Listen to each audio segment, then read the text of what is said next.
Some stories aren't meant to be told, but this one must be. It's a story of silence, betrayal, and a promise that was never supposed to be broken. If you're ready for something unforgettable, subscribe and join our growing community of story lovers. And when it's over, tell me, who do you think was really at fault? The truth begins now.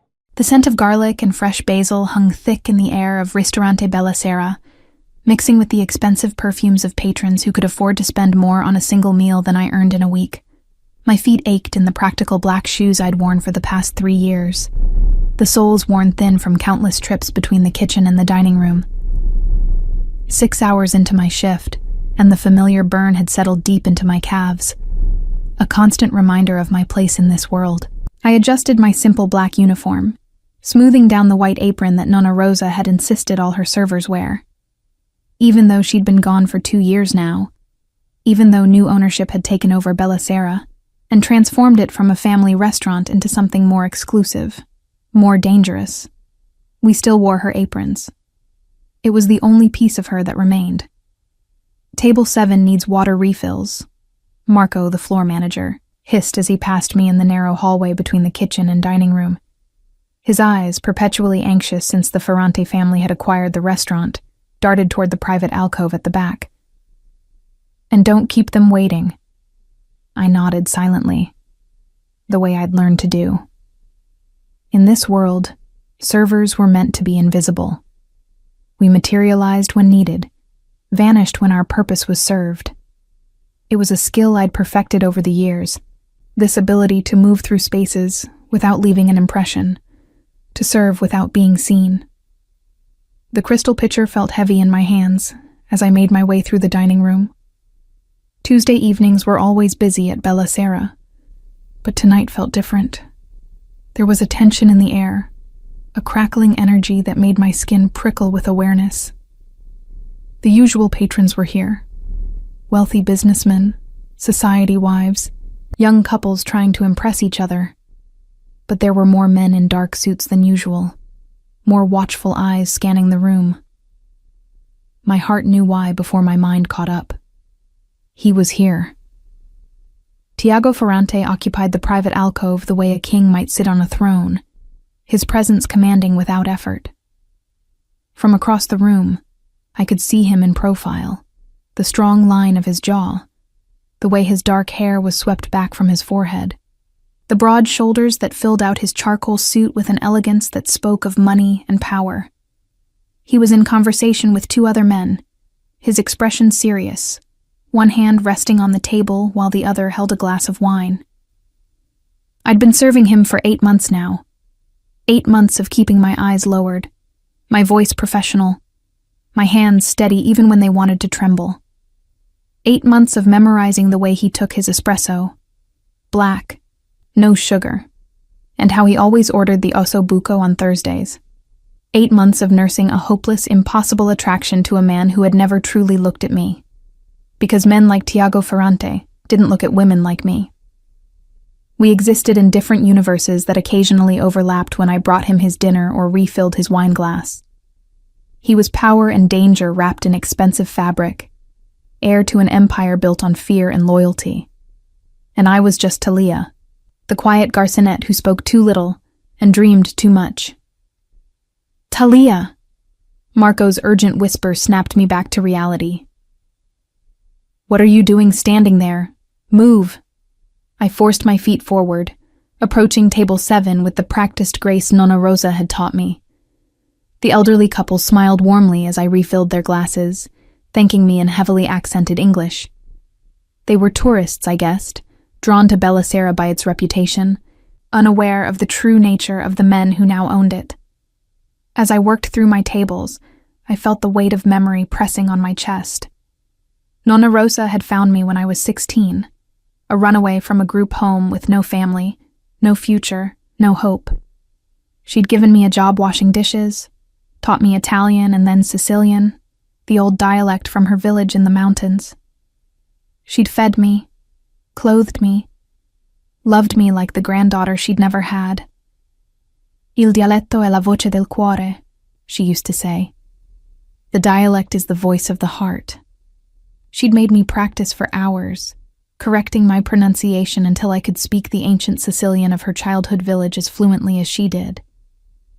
It was her gift to me, this language that connected me to a place I'd never seen, to roots I'd never had. When she died, she left me nothing.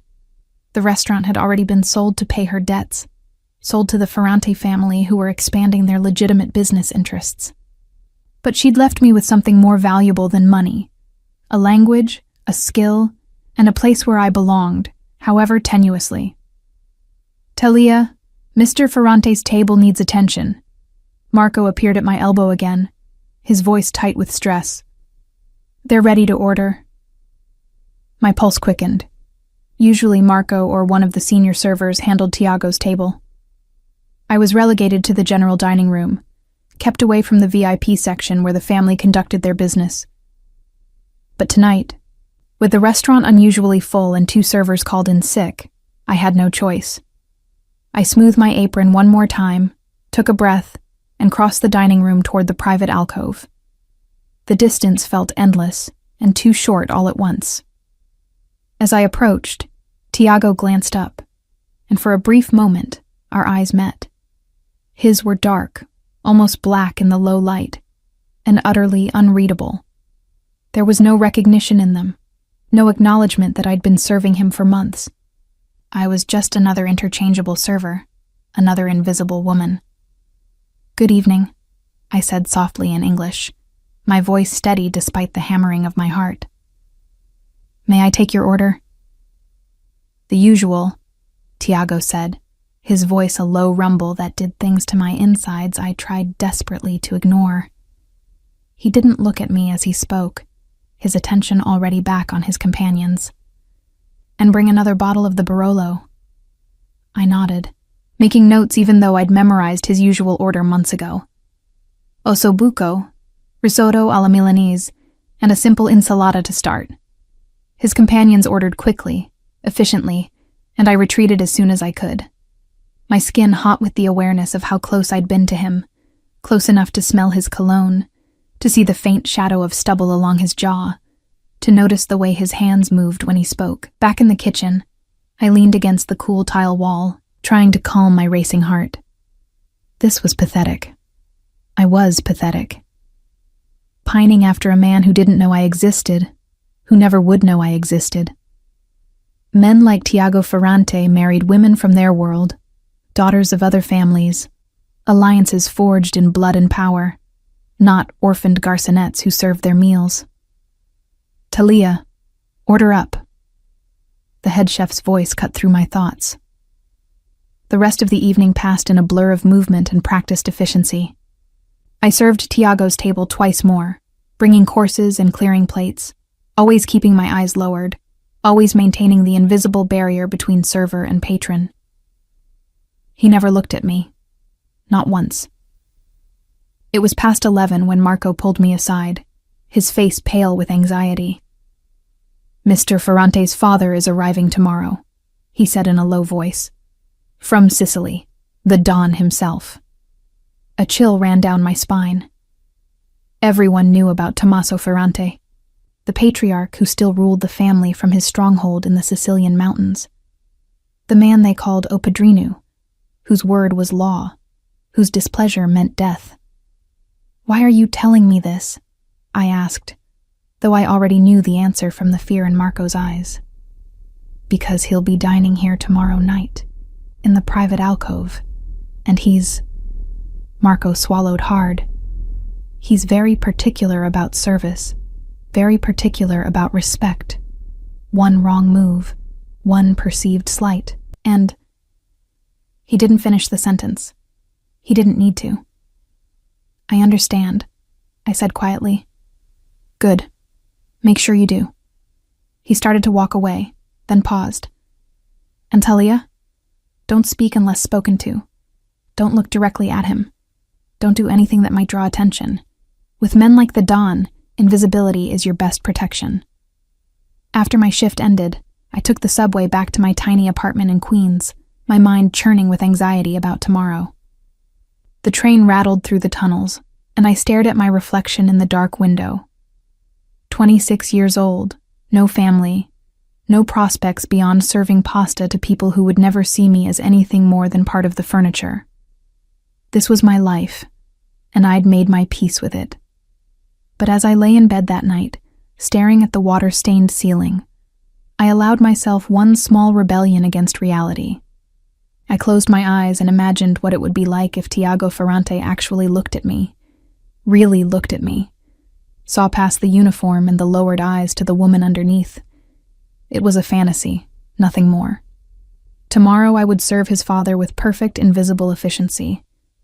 I would speak not a word, would draw no attention, would blend into the background as I always had. I had no way of knowing that tomorrow, everything would change, that the old Sicilian words Nonna Rosa had taught me would become the key that unlocked a door I'd never dared to approach. That invisibility, my greatest protection, would shatter in an instant. Tomorrow, Tommaso Ferrante would arrive, and nothing would ever be the same. The scent of garlic and fresh basil hung thick in the air of Ristorante Bella Sera, mixing with expensive perfumes of patrons who could afford more on a single meal than I earned in a week. My feet ached in practical black shoes, the soles worn thin from countless trips between kitchen and dining room. 6 hours into my shift, and the familiar burn had settled deep into my calves. I adjusted my simple black uniform, smoothing the white apron that Nonna Rosa had insisted all her servers wear. Even though she'd been gone 2 years, even though new ownership had transformed Bella Sera from family restaurant into something more exclusive, more dangerous, we still wore her aprons, the only piece of her that remained. "Table 7 needs water refills," Marco, the floor manager, hissed as he passed.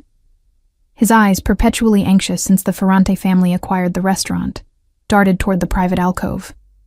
"Don't keep them waiting." I nodded silently. In this world, servers were invisible.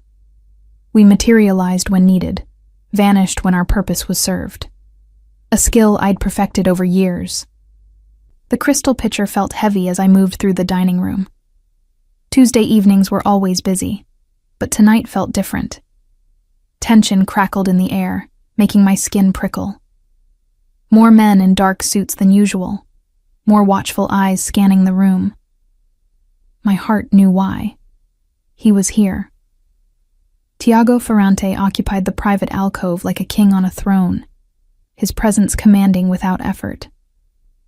I could see him in profile, strong jaw, dark hair swept back, broad shoulders filling his charcoal suit with elegant power.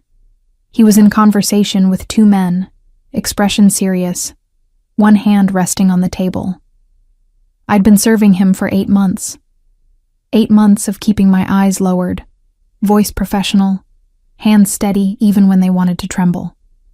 8 months of memorizing how he took his espresso, black, no sugar, and that he always ordered osso buco on Thursdays. 8 months of nursing a hopeless attraction to a man who had never truly looked at me. Because men like Tiago Ferrante didn't look at women like me. We existed in different universes that occasionally overlapped when I brought his dinner or refilled his wine. He was power and danger in expensive fabric, heir to an empire built on fear and loyalty. And I was just Talia, the quiet garçonette who spoke too little and dreamed too much. "Talia!" Marco's urgent whisper snapped me back. "Move." I approached table 7 with practiced grace Nonna Rosa had taught me. The elderly couple smiled as I refilled their glasses, thanking me in heavily accented English. Tourists drawn by Bella Sera's reputation, unaware of the true nature of the men who now owned it. As I worked through my tables, memory pressed on my chest. Nonna Rosa had found me at 16, a runaway from a group home with no family, no future, no hope.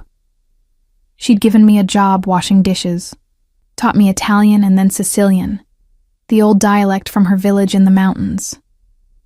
She'd fed me, clothed me, loved me like the granddaughter she'd never had. Il dialetto è la voce del cuore, she used to say. The dialect is the voice of the heart. She'd made me practice for hours until I could speak the ancient Sicilian of her childhood village as fluently as she did. Her gift to me, this language connecting me to a place I'd never seen, to roots I'd never had. When she died, she left me nothing. The restaurant had been sold to pay debts, sold to the Ferrante family, expanding their legitimate interests. But she'd left me something more valuable: a language, a skill, and a place where I belonged, however tenuously. Talia, Mr. Ferrante's table. Marco appeared at my elbow. They're ready to order. My pulse quickened. Usually Marco or senior servers handled Tiago's table.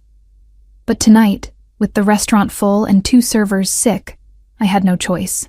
I smoothed my apron, took a breath, and crossed toward the alcove. The distance felt endless and too short. As I approached, Tiago glanced up. For a brief moment, our eyes met. His were dark, almost black, utterly unreadable. No recognition. No acknowledgement of 8 months serving him. Just another invisible woman. "Good evening," I said softly in English. "May I take your order?" "The usual," Tiago said, his voice a low rumble. He didn't look at me, attention already back on his companions. "And another bottle of the Barolo." I nodded, making notes though I'd memorized his order months ago. "Ossobuco, risotto alla Milanese, insalata to start." His companions ordered quickly, and I retreated, skin hot with awareness of how close I'd been. Close enough to smell his cologne, see the faint stubble, notice how his hands moved when he spoke. In the kitchen, I leaned against cool tile, trying to calm my racing heart. This was pathetic, pining after a man who didn't know I existed, who never would. Men like Tiago Ferrante married women from their world, daughters of other families, alliances forged in blood and power, not orphaned garçonettes. "Talia, order up." The head chef's voice cut through my thoughts. The evening passed in practiced efficiency. I served Tiago's table twice more, always keeping my eyes lowered, always maintaining the invisible barrier. He never looked at me. Not once. Past 11, Marco pulled me aside, face pale. "Mr. Ferrante's father is arriving tomorrow," he said low. "From Sicily, the Don himself." A chill ran down my spine. Everyone knew about Tommaso Ferrante, the patriarch ruling the family from his Sicilian stronghold. The man they called O Padrino, whose word was law, whose displeasure meant death. "Why are you telling me?" I asked. "Because he'll be dining here tomorrow night, in the private alcove, and he's very particular about service. Very particular about respect. One wrong move, one perceived slight, and—" He didn't finish. "I understand." "Good. And Talia? Don't speak unless spoken to. Don't look directly at him. Don't draw attention. With men like the Don, invisibility is your best protection." After my shift, I took the subway back to my tiny Queens apartment, mind churning with anxiety. The train rattled through tunnels, and I stared at my reflection in the dark window. 26 years old, no family, no prospects beyond serving pasta to people who would never see me as more than furniture. This was my life, and I'd made peace with it. But lying in bed, staring at the water-stained ceiling, I allowed myself one small rebellion. I closed my eyes and imagined what it would be like if Tiago Ferrante actually looked at me, really looked at me, saw past the uniform to the woman underneath. A fantasy, nothing more. Tomorrow I would serve his father with perfect invisible efficiency. I would speak not a word, would draw no attention, would blend into the background as I always had. I had no way of knowing that tomorrow everything would change. That the old Sicilian words Nonna Rosa taught me would become the key unlocking a door I'd never dared approach. That invisibility, my greatest protection, would shatter in an instant. Tomorrow, Tommaso Ferrante would arrive, and nothing would ever be the same. Orchestrated narrative continuation, with tension and character vulnerability. The next evening, Bella Sera transformed into something I'd never seen before. The usual Tuesday crowd had been replaced entirely by men in dark suits, their faces hard and watchful. Every table in the main dining room was occupied by members of the Ferrante organization, their low conversations creating a buzz of tension that made the air feel electric. Marco had been a nervous wreck all day, barking orders at the staff with unusual harshness, checking and rechecking every detail. The private alcove had been prepared with meticulous care. Fresh flowers, the finest linens, crystal glasses that sparkled under the low lighting. Everything had to be perfect for the Don's arrival. I'd dressed with extra care, making sure my uniform was spotless, my hair pulled back in a neat bun, my hands scrubbed clean. Invisibility was my goal, as it always was. But tonight it felt more crucial than ever. One misstep could be dangerous in ways I didn't want to contemplate. "Remember," Marco whispered to me as I prepared the Don's table. "Eyes down. Speak only if spoken to directly. And for God's sake, don't do anything to draw attention to yourself." "I understand," I said quietly, arranging the silverware with precise care. The restaurant fell into an expectant hush around 7:30. I was refilling water glasses in the main dining room when I felt the shift in atmosphere, the way every man in the room straightened slightly, the way conversations stopped mid-sentence. He had arrived. Tommaso Ferrante entered Bellasera like a force of nature. He was shorter than his son, perhaps 5'9", but his presence filled the space in a way that had nothing to do with physical stature. His hair was silver white, swept back from a face that was deeply lined but still handsome, weathered by decades of Sicilian sun and the weight of command. He wore a simple black suit that probably cost more than I made in a year, and his dark eyes, so like Tiago's, swept the room with the sharp assessment of a man who missed nothing. Tiago walked beside him, and for the first time since I'd known him, I saw something in Tiago's bearing that approached deference. He guided his father toward the private alcove, speaking to him in low Italian that I couldn't quite catch from across the room. Behind them came an entourage, bodyguards, advisors, men whose roles I could only guess at. They filed into the restaurant with military precision, some taking seats at nearby tables, others positioning themselves at strategic points around the room. Marco rushed forward to greet them, his face pale with nervous respect. I stayed in the main dining room, serving the other tables, watching from a distance as Tommaso settled into the alcove. Even from across the room, I could feel the weight of his presence, the way every person in the restaurant was acutely aware of his existence. "Talia?" Marco appeared at my elbow, startling me. "You'll be serving the Don's table." My heart dropped into my stomach. But I thought, "Giovanni called in sick. You're the only one available who speaks proper Italian." His grip on my arm was tight enough to hurt. "Do exactly as I said. Nothing more, nothing less. Capisce?" I nodded, my mouth dry. As I gathered my composure and prepared to approach the alcove, I caught Tiago's eye across the room. For the first time in 8 months, he was actually looking at me, really looking at me. His expression was unreadable, but something in his gaze made my pulse quicken. Was it concern? Warning? I couldn't tell. I approached the alcove with my eyes respectfully lowered, menu in hand. The Don was seated at the head of the table, with Tiago to his right, and 2 other men I didn't recognize flanking them. The air around the table felt charged, dangerous. "Buonasera," I said softly in Italian, keeping my voice neutral and professional. "Welcome to Bellasera. May I offer you something to drink while you review the menu?"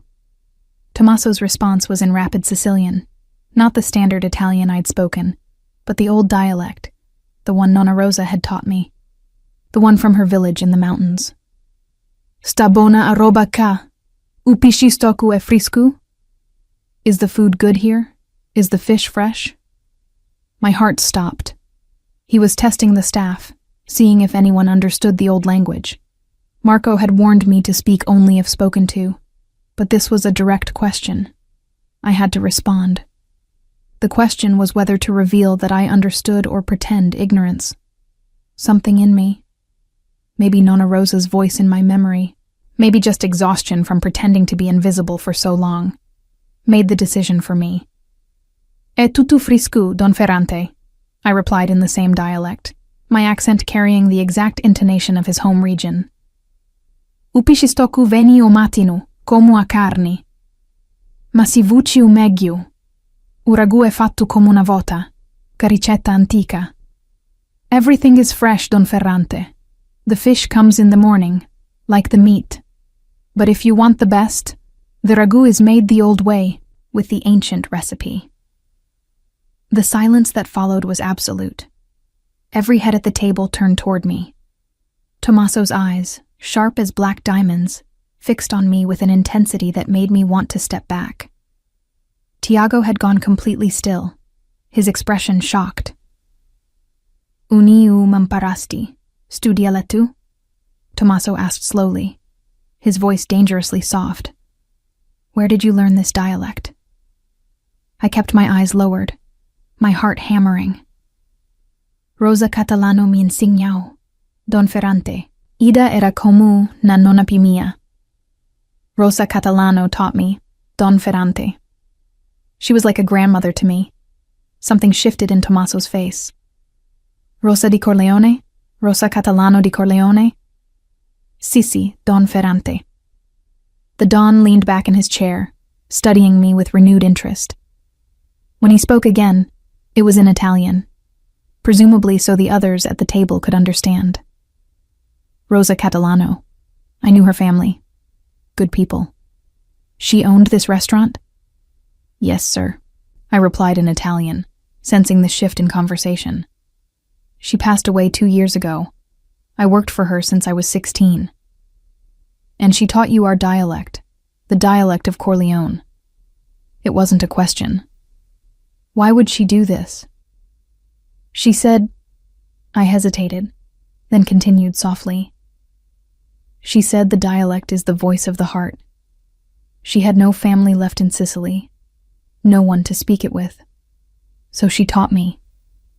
Tommaso was quiet for a long moment. Then he turned to his son. "Tiago, you've been eating here for how long?" "8 months, father." Tiago's voice was carefully controlled, but I could hear something underneath. Surprise, maybe, or realization. "And you never mentioned this girl? This girl who speaks the language of our home, who was trained by Rosa Catalano herself." Tiago's eyes met mine, and I saw the truth there. He'd never noticed me. Not once in 8 months. I'd been invisible, just as I'd intended. I wasn't aware. Not aware. Tommaso's voice held a note of disapproval. "You eat in a restaurant where a young woman speaks the dialect of our ancestors with perfect accent, and you don't notice?" He shook his head. "Your grandfather would be ashamed." Then the Don's attention returned to me, and the weight of it made me want to shrink into the floor. "What is your name, girl?" "Talia Oliveira, Don Ferrante." "Oliveira.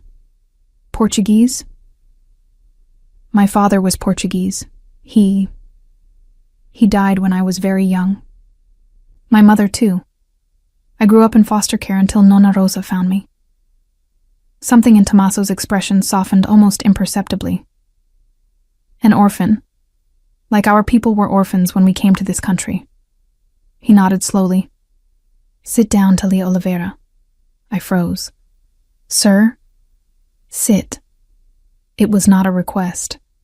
Tiago quickly pulled out a chair, and I sank into it, my mind reeling. Servers didn't sit at tables, especially not at the Don's table. This was unprecedented, dangerous, completely outside the normal order of things. Tommaso leaned forward, his dark eyes searching my face. "Tell me about Rosa. Tell me what she taught you." And so I did. For the next 20 minutes, as Tiago and the other men sat in stunned silence, I told the Don about Nonna Rosa, about how she'd found me washing dishes, taught me to cook, taught me Italian, and then the old Sicilian, about the stories she'd told me of Corleone, of the mountains and the traditions.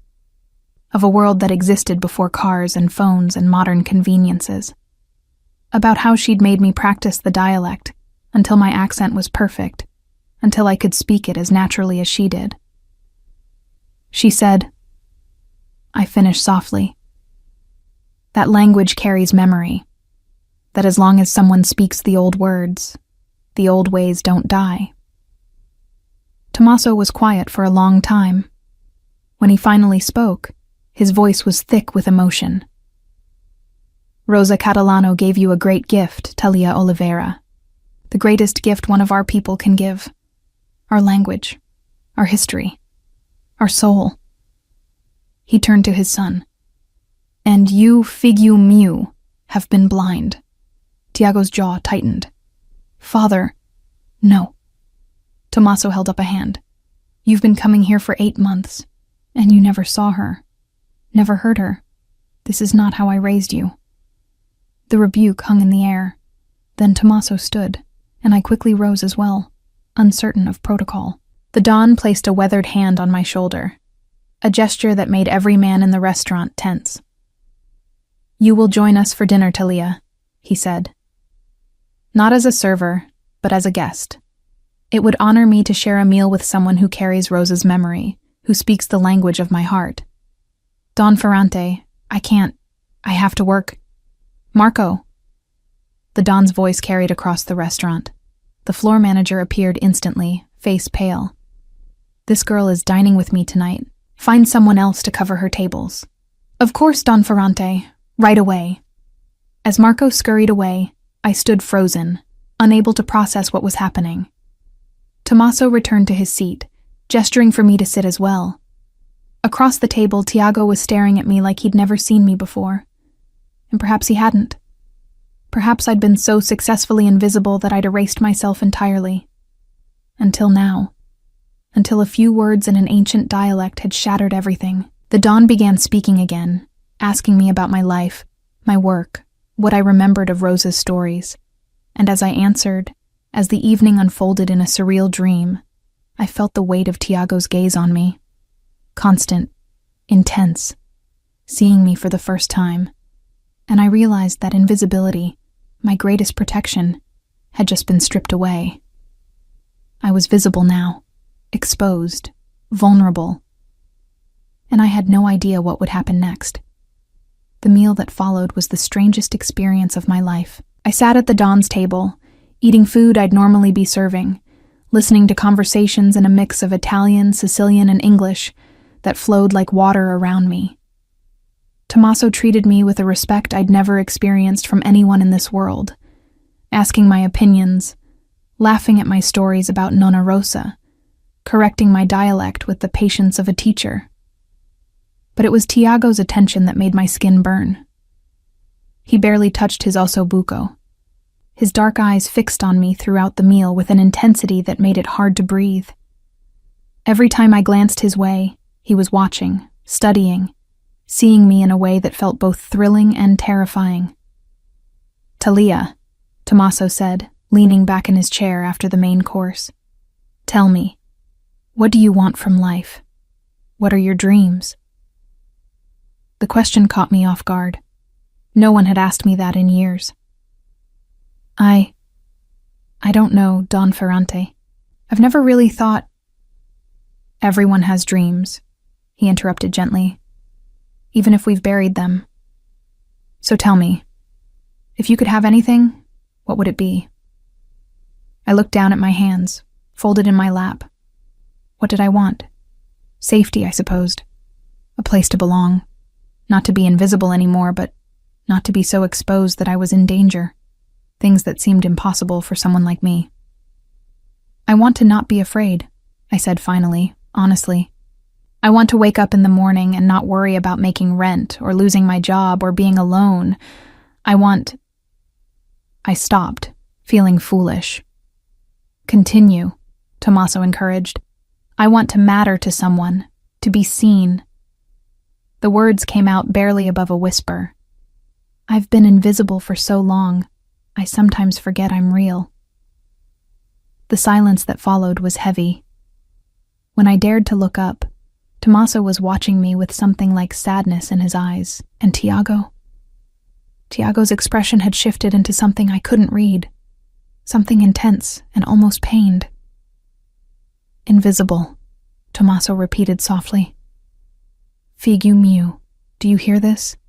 This girl has been serving you for 8 months, speaking the language of our ancestors, and she's been invisible to you. Father, Tiago began, but the Don held up a hand. No, listen, this is important. He turned back to me. Talia, I'm going to tell you something. In our world, in the world my family inhabits, there are 2 types of people. Those who demand to be seen, who push and claw for attention and respect, and those who are so valuable, so precious, that they glow with an inner light that only the wise can perceive. Rosa Catalano was the second type, and I think you are too. I didn't know what to say to that. The comparison to Nonna Rosa made tears prick my eyes. My son has been blind, Tommaso continued, but now his eyes are open. The question is, what will he do with this sight? He stood, and everyone at the table immediately rose as well. I'm tired. Tiago, you will ensure Talia gets home safely. We will speak more tomorrow. Of course, father, Tiago said. As the Don prepared to leave, he paused beside my chair and placed a hand on my shoulder again. Thank you, Talia, for keeping Rosa's memory alive, for carrying our language in your heart. You have given an old man a great gift tonight. Then he leaned down and said quietly in Sicilian, And if my son is as wise as I raised him to be, he will see what I see, a woman of value, of worth.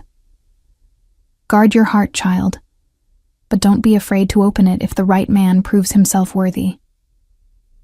Then he was gone, his entourage following, and suddenly I was alone with Tiago and the 2 other men at the table.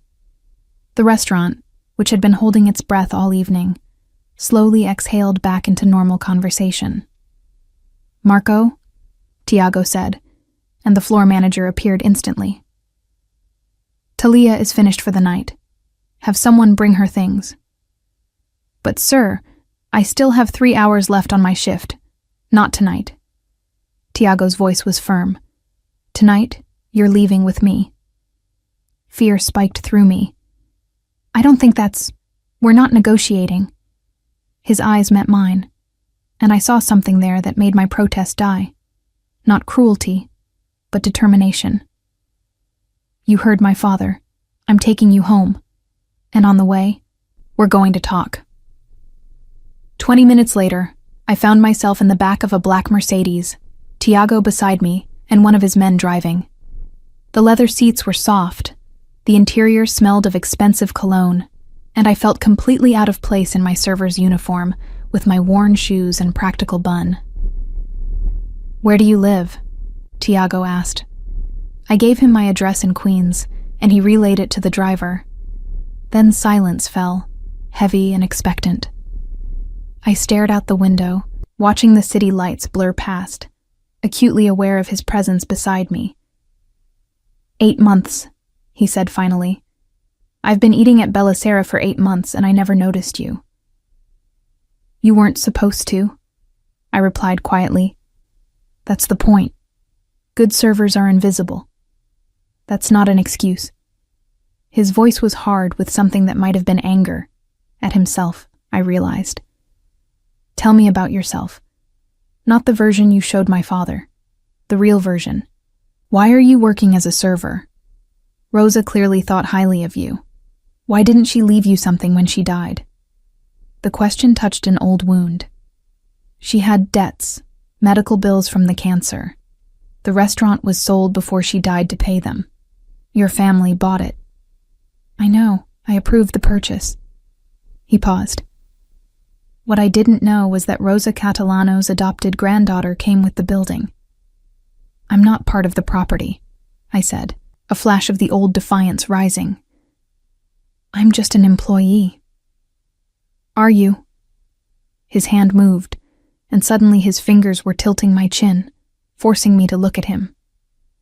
Because the way my father looked at you tonight, the way he spoke to you, that's not how he treats employees. That's how he treats family. My breath caught. Up close, Tiago was even more devastating than from a distance. I could see the exact shade of his eyes. Not pure black as I'd thought, but the deepest brown, with flecks of amber. Could see the faint scar on his left eyebrow.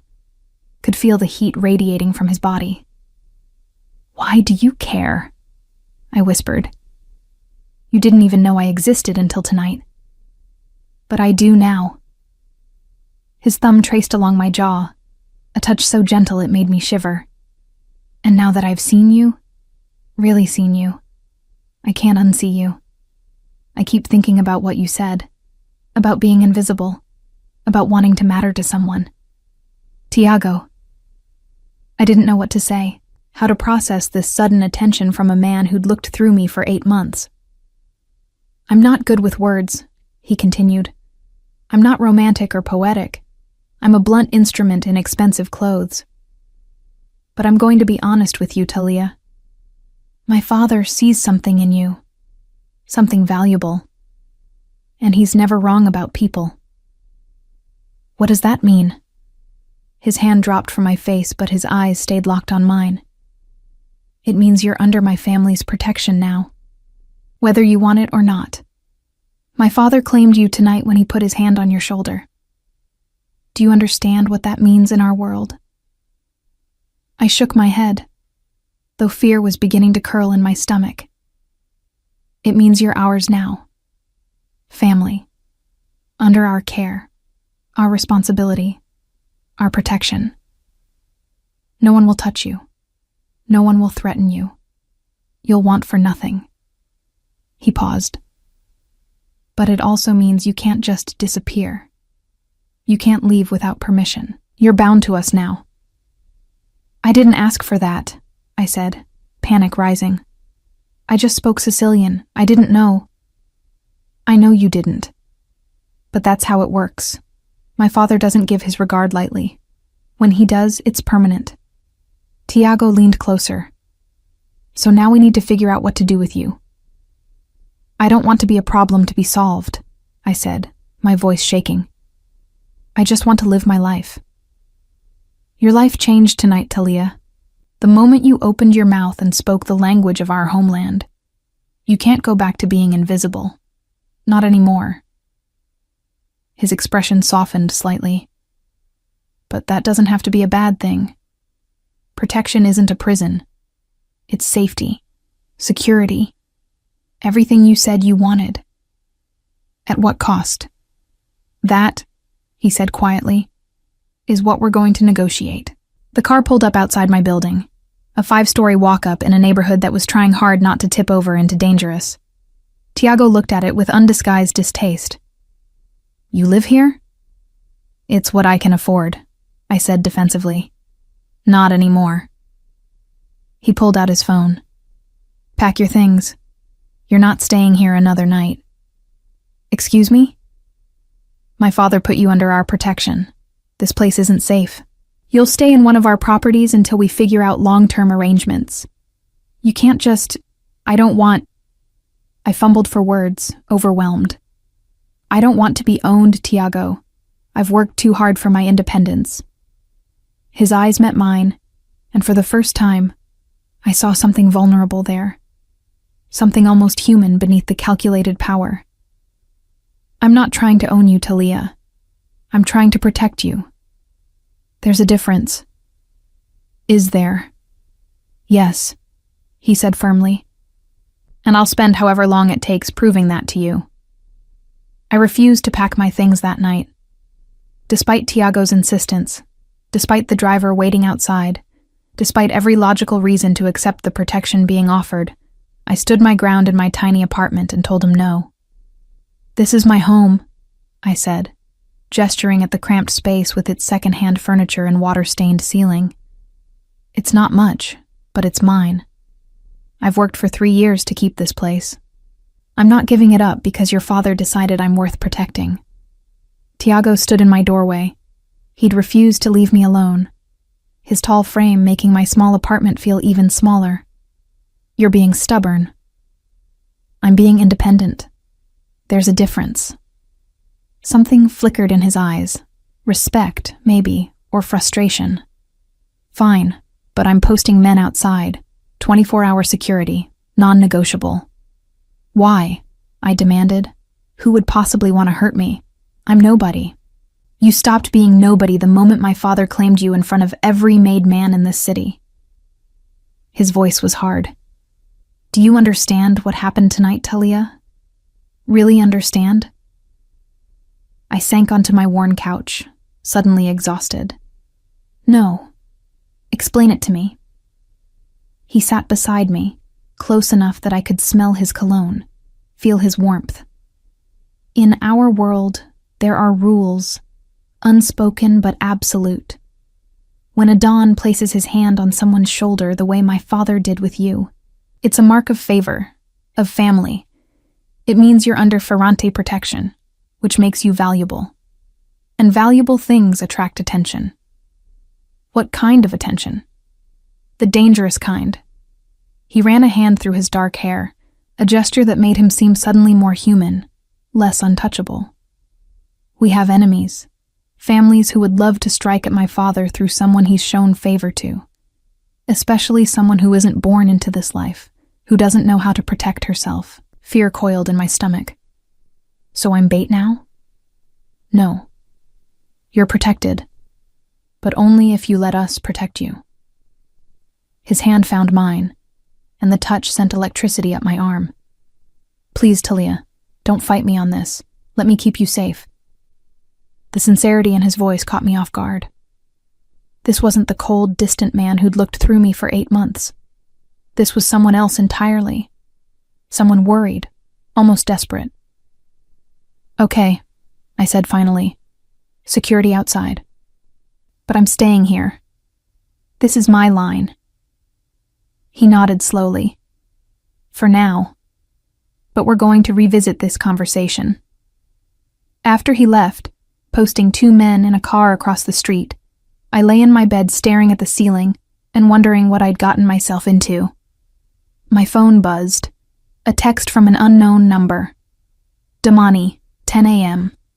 Bella Sera. We discuss your future. TF. I stared at the message, my heart pounding. Tomorrow, 10 in the morning. The restaurant would be closed, empty. Just me and the Ferrante family, discussing my future like I was a business acquisition to be negotiated. Sleep came in fits and starts, troubled by dreams of Nonna Rosa speaking in Sicilian, of Tommaso's hand on my shoulder, of Tiago's dark eyes finally seeing me. The next morning, I dressed carefully in the only nice dress I owned. A simple navy blue sheath I'd bought at a thrift store 2 years ago. My hands shook as I applied minimal makeup, pulled my hair into a neat bun. I looked at my reflection and barely recognized myself. Yesterday I'd been invisible. Today I was. What? Protected? Claimed? Trapped? The security detail drove me to Bella Sera. Inside, the restaurant was dark except for the private alcove, where lights blazed. I could see figures moving, hear low voices in Italian. Marco met me at the door, his face grave. Miss Oliveira, they're waiting for you. Marco, what's happening? Am I in trouble? He looked at me with something like pity. No, not trouble. But your life is about to change in ways you can't imagine. Be careful what you agree to in there. My stomach dropped as I walked toward the alcove. Tommaso sat at the head of the table, Tiago to his right. But there were others too. 3 men I didn't recognize, all wearing expensive suits, all watching me with calculating eyes. Talia, buona mattina, Tommaso greeted me warmly. Sit, please. We have much to discuss. I sat, feeling like prey, surrounded by predators. Don Ferrante. These are my associates. He gestured to the other men. Salvatore, Antonio, and Marco. Not your Marco, but Marco Lombardi, my consigliere. They're here because what we discussed today affects the entire family. I looked at Tiago, but his expression was unreadable. Closed off again, the way it had been for 8 months. Talia, Tommaso began. Last night I told you that you are under our protection, but I didn't explain fully what that means, or what it requires. Requires? My voice came out smaller than I intended. Protection is not free, child. It cannot be. In our world, everything has a price, a balance. We offer you safety, security, a life without fear. In return, we ask for loyalty, for service. Ice slid down my spine. What kind of service? Nothing terrible, he assured me quickly. Nothing that would compromise your morals. But you have skills we need. You speak Sicilian with perfect accent. You understand our culture. And most importantly, you are unknown, not connected to any family. That makes you valuable. Valuable how? Antonio, one of the associates, leaned forward. There are situations where we need someone who can navigate both worlds. Someone who can speak to the old country connections but operate in the American sphere. Someone who appears innocent but understands our ways. You want me to be a translator? I asked, confused. More than that, Marco Lombardi said. An intermediary, a bridge. When delicate situations arise that require someone with cultural knowledge but without obvious family ties, you would serve in that capacity. I looked at Tiago again. This time he met my eyes, and I saw something there. Warning, maybe. Or regret. And if I refuse? I asked quietly. The temperature in the room dropped. Tommaso's expression didn't change, but something shifted. You cannot refuse what has already been given, Talia. I claimed you. That claim is permanent. The question is not whether you serve, but how willingly. So I'm a prisoner. Your family, Tommaso corrected. Family has obligations, but family also has privileges. You will want for nothing. Your rent will be paid, your future secured. You will have access to resources you've never dreamed of. All we ask is that when we call, you answer. It was a golden cage, beautifully presented. I could see that clearly now. The protection wasn't altruism, it was recruitment. They'd found someone useful and were binding me to them before I understood what I was agreeing to.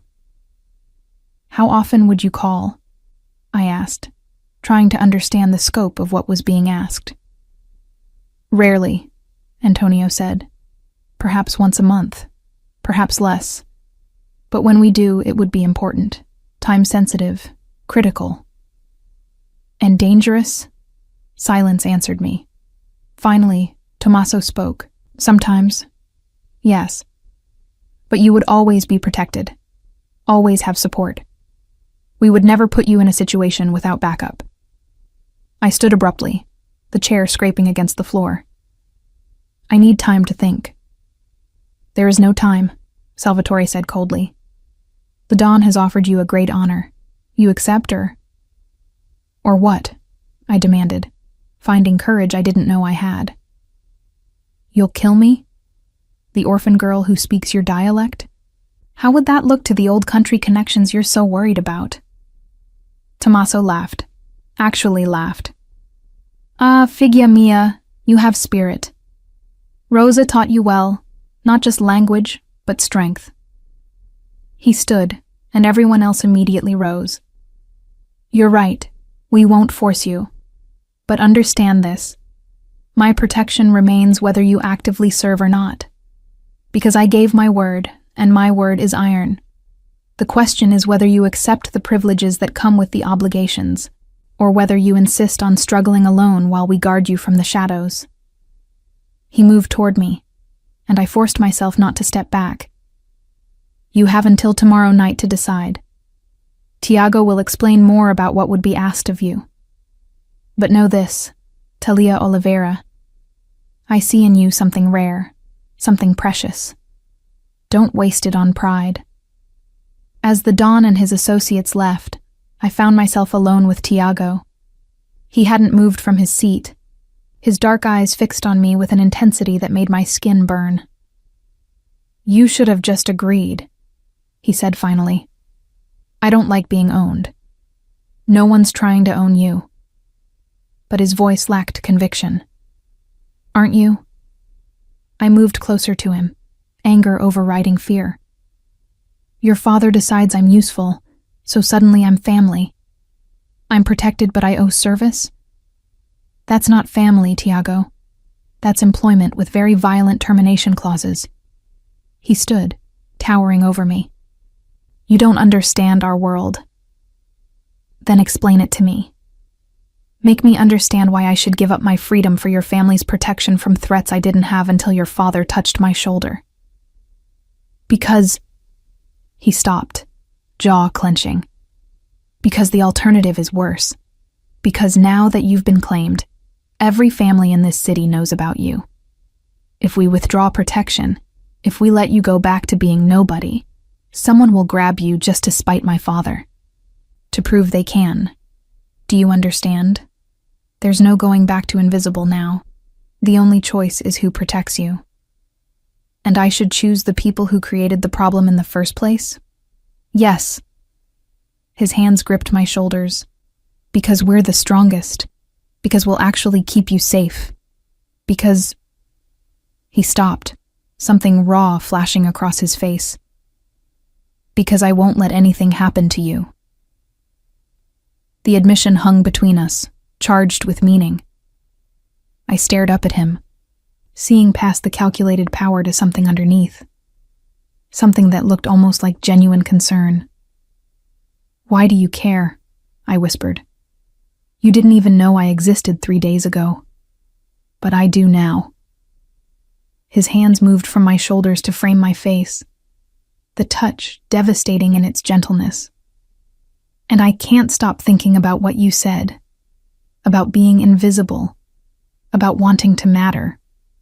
Well, you matter now, Talia, to my father, to the family."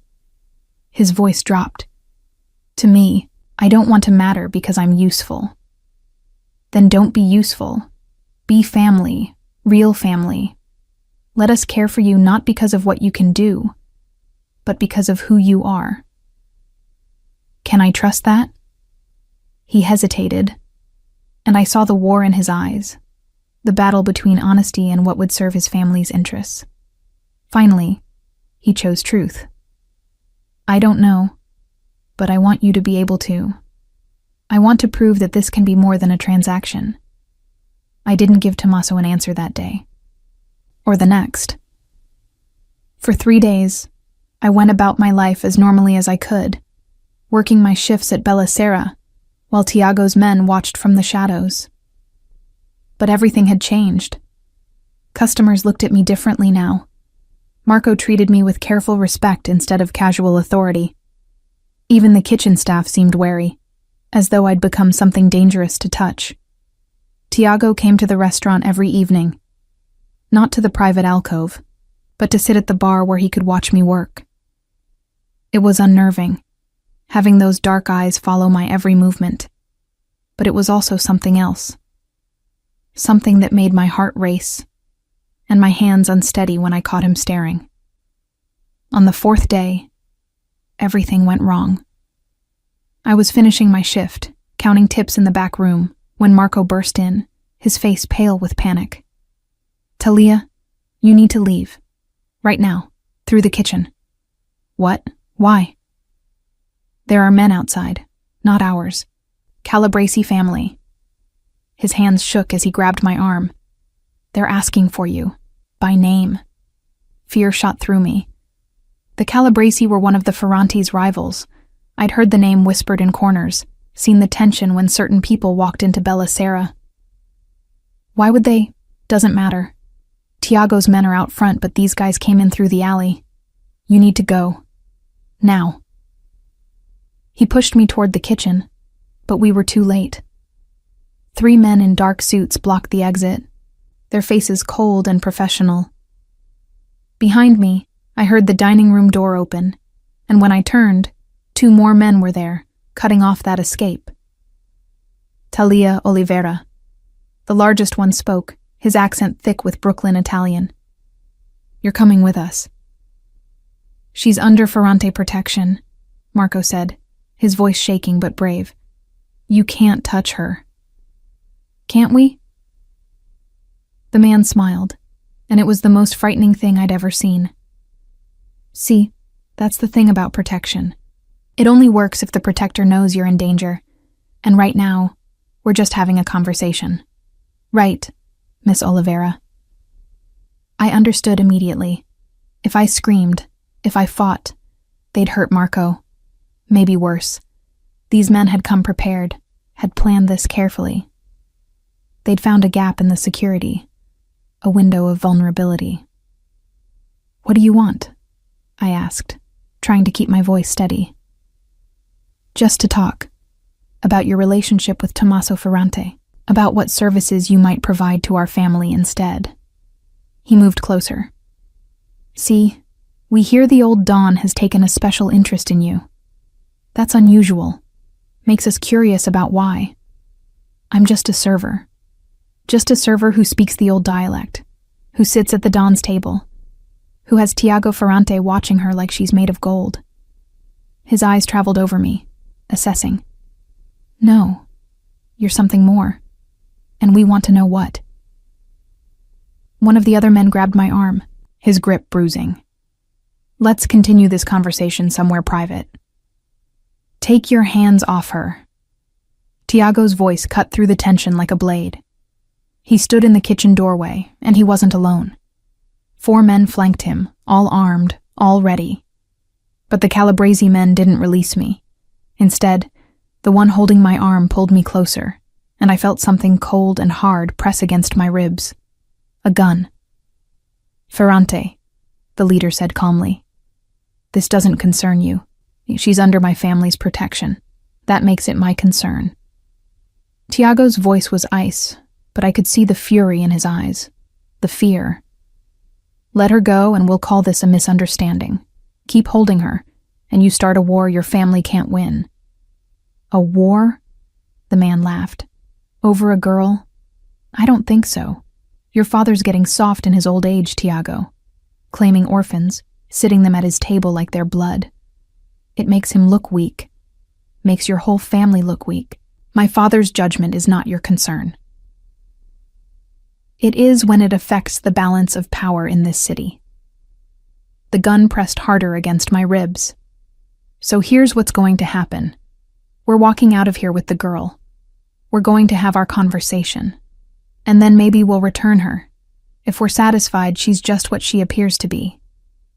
A nobody who got lucky." I watched Tiago's face, saw the calculation happening behind his eyes. He was weighing options, measuring risks. And I realized with sudden, cold clarity that this was a test. Not for me, but for the Ferrante family. The Calabrese were probing their defenses, seeing how far they could push, what they could get away with. And I was the tool they'd chosen. "Tiago," I said softly, and his eyes snapped to mine. "It's okay. I'll go with them. I'll answer their questions.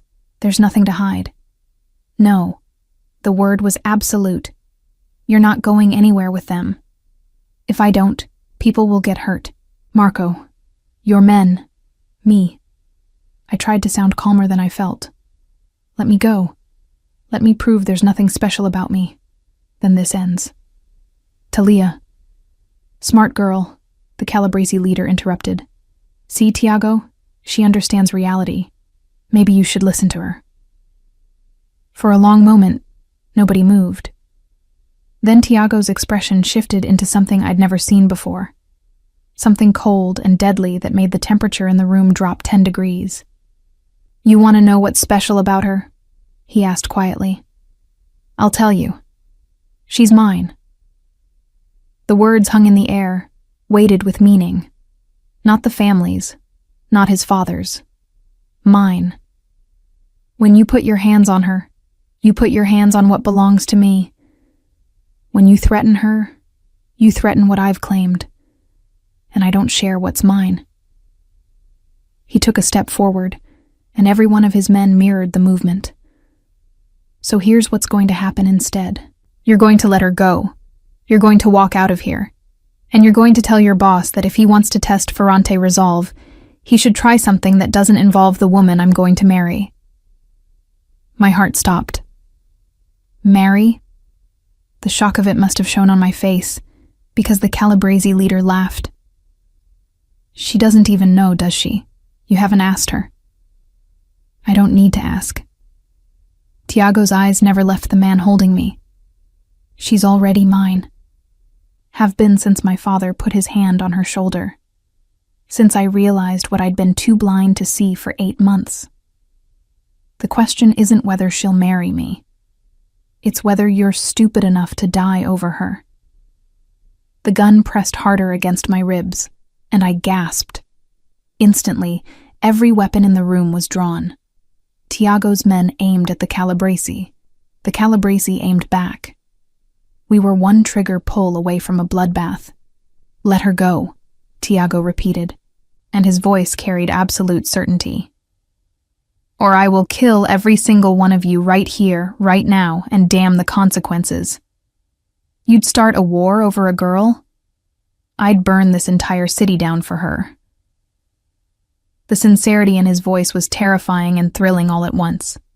The man holding me hesitated, and I felt his grip loosen fractionally. He was calculating, weighing whether Tiago meant what he said. Then the kitchen door burst open, and Tommaso walked in. The Don looked older than he had days ago, his face lined with exhaustion. But his eyes were sharp as he surveyed the standoff. "Gentlemen," he said calmly, as though we weren't all seconds from violence, "this is disappointing." "Don Ferrante," the Calabrese leader said, but Tommaso held up a hand. "No, you don't speak. You listen." He moved slowly through the room, and everyone seemed to hold their breath. "You come into my establishment. You threaten a woman under my protection. You draw weapons in my presence. These are insults that demand blood. We were just..." I said listen. The command was soft but absolute. "Talia Oliveira is not just under my protection. She is family. Not by blood, but by choice, by value, by the fact that she carries the voice of my homeland in her heart. When you threaten her, you threaten me." He stopped in front of the man holding me, and I saw something flicker in the Calabrese's eyes. Fear, finally. "Now, you're going to let her go," Tommaso continued, "and you're going to deliver a message to your boss. Tell him that the Ferrante family does not forget insults. Tell him that if he wants war, he can have it. But if he wants peace, he will never, ever touch this girl again." The gun moved away from my ribs. The hand released my arm. I stumbled forward, and Tiago was there instantly, his arms catching me, pulling me against his chest. I could feel his heart hammering, feel the tension in every muscle. "Go," Tommaso said to the Calabrese men, "before I change my mind about letting you leave alive." They went, moving quickly toward the alley exit. When they were gone, the Don turned to me, his expression softening. "Are you hurt, child?" "No, Don Ferrante, just scared." "As you should be. This world is dangerous."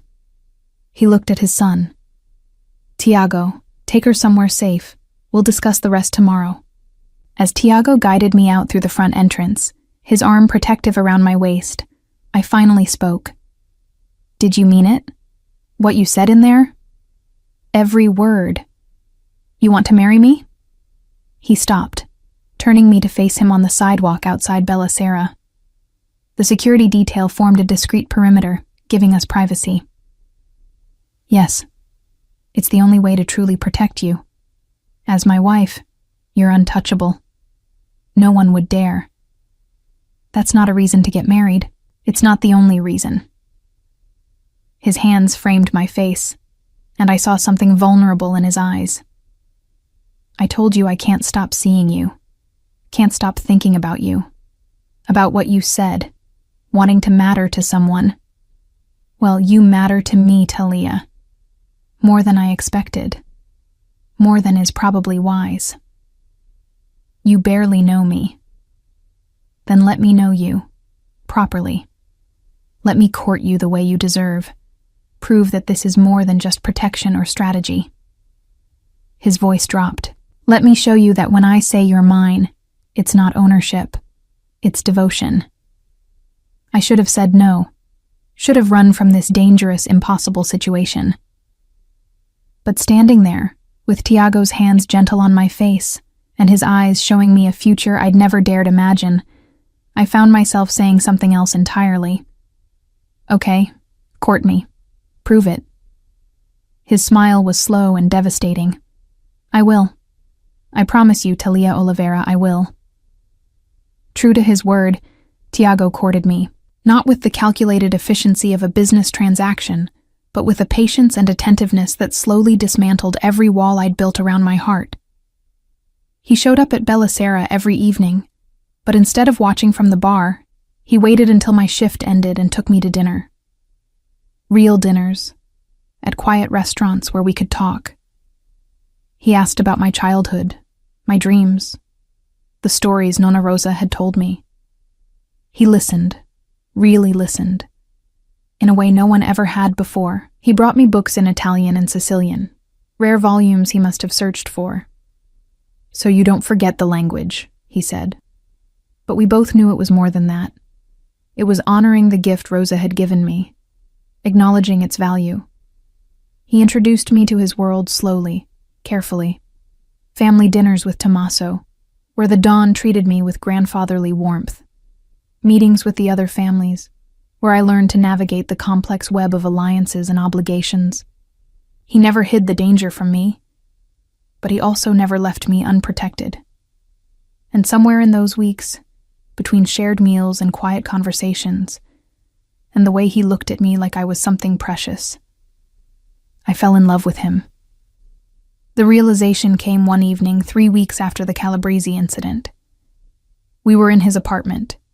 He'd finally convinced me to leave my building, though I'd insisted on my own space, and he'd given me a floor in one of his buildings with security but independence.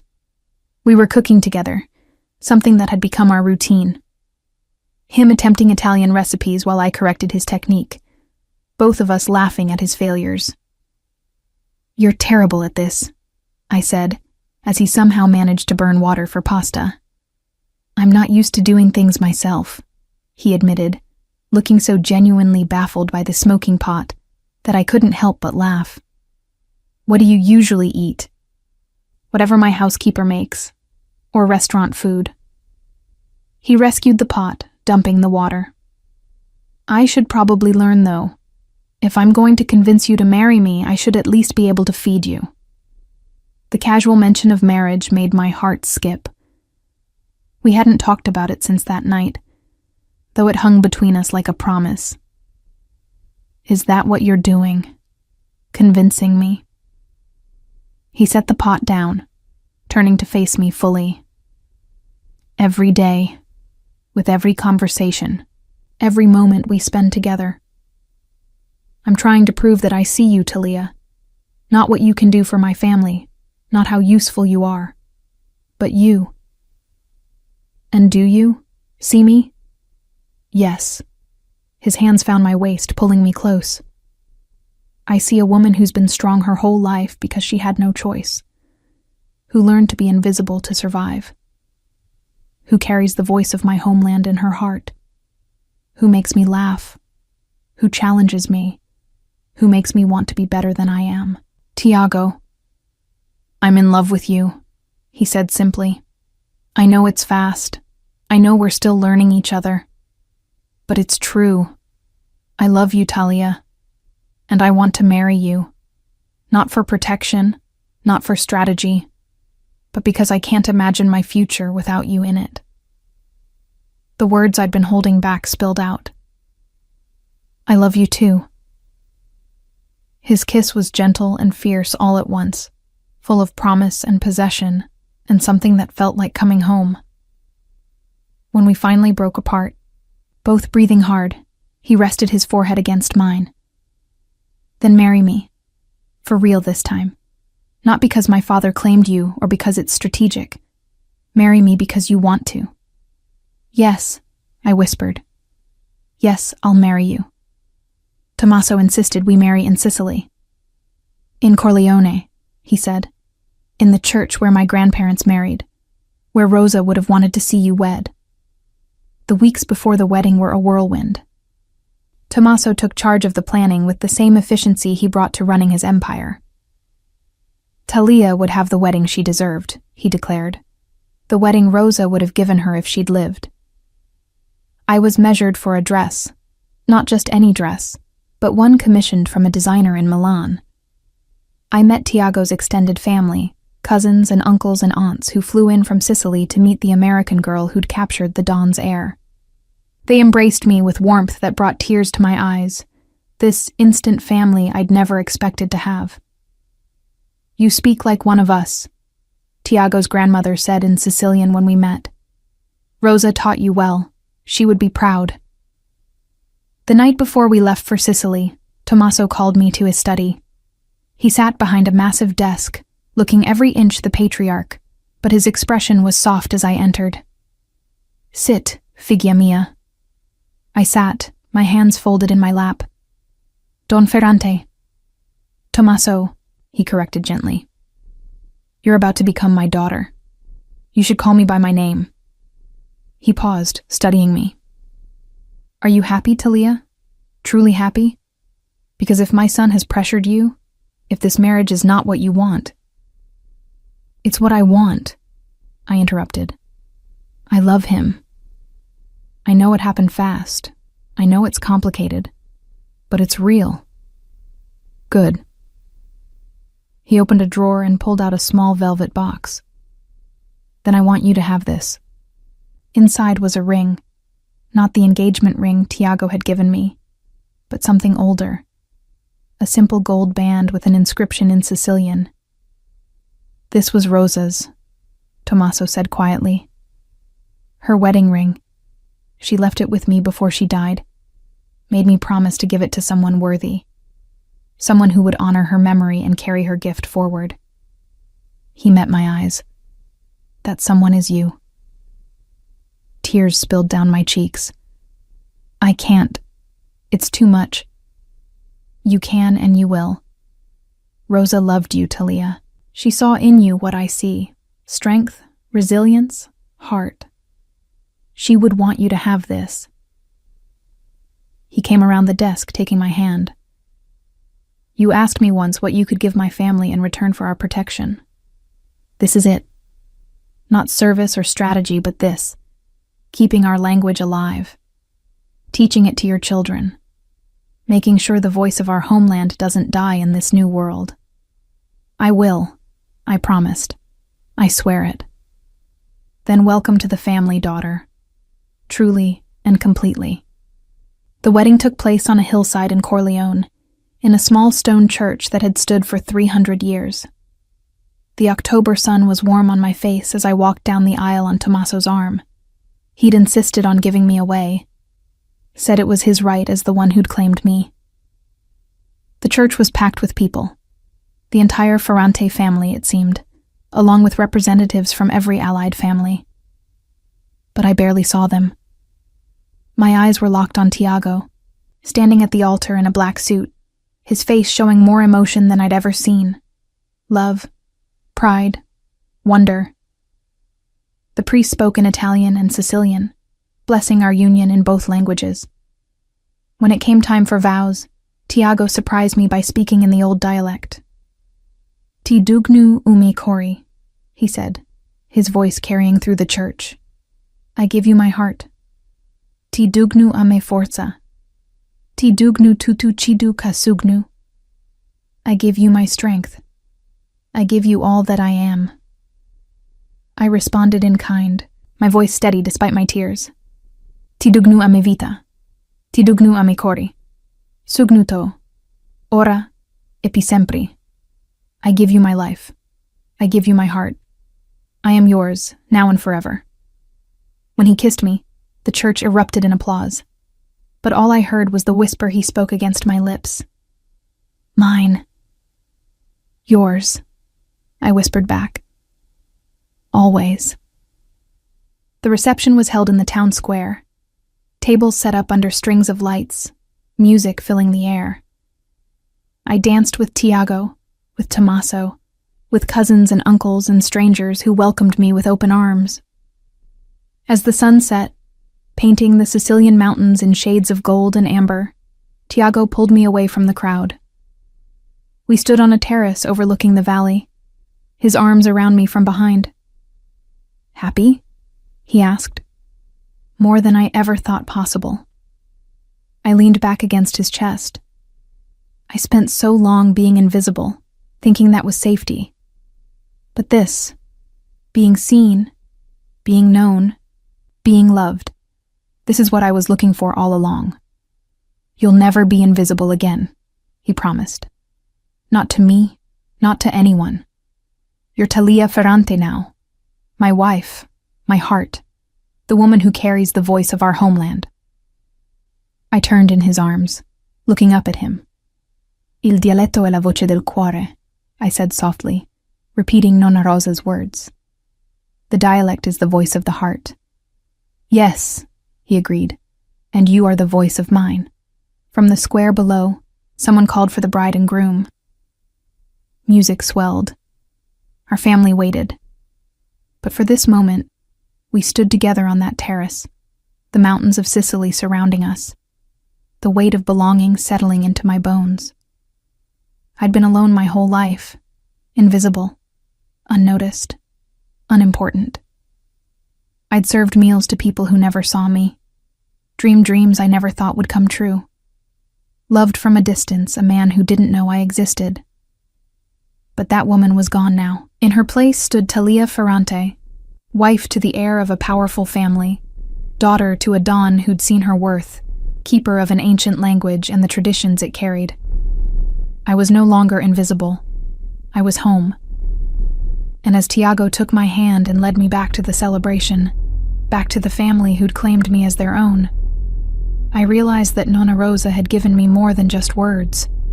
She'd given me the key to a world I'd never imagined, a world where I belonged, where I mattered, where I was loved. The dialect had been the voice of her heart, and now it was the voice of mine too. Ti amo, I whispered to Tiago as we rejoined the celebration. I love you. Ti amo puru you, he replied, his arm tight around my waist. I love you too. Ora e pi sempre. Now and forever, forever. It was a promise we'd both keep, bound by love and language, and the unbreakable ties of family. I'd found my place in this world, not by staying invisible, but by being seen, by speaking the words that connected past to present, old world to new. And in speaking them, I'd found everything I'd ever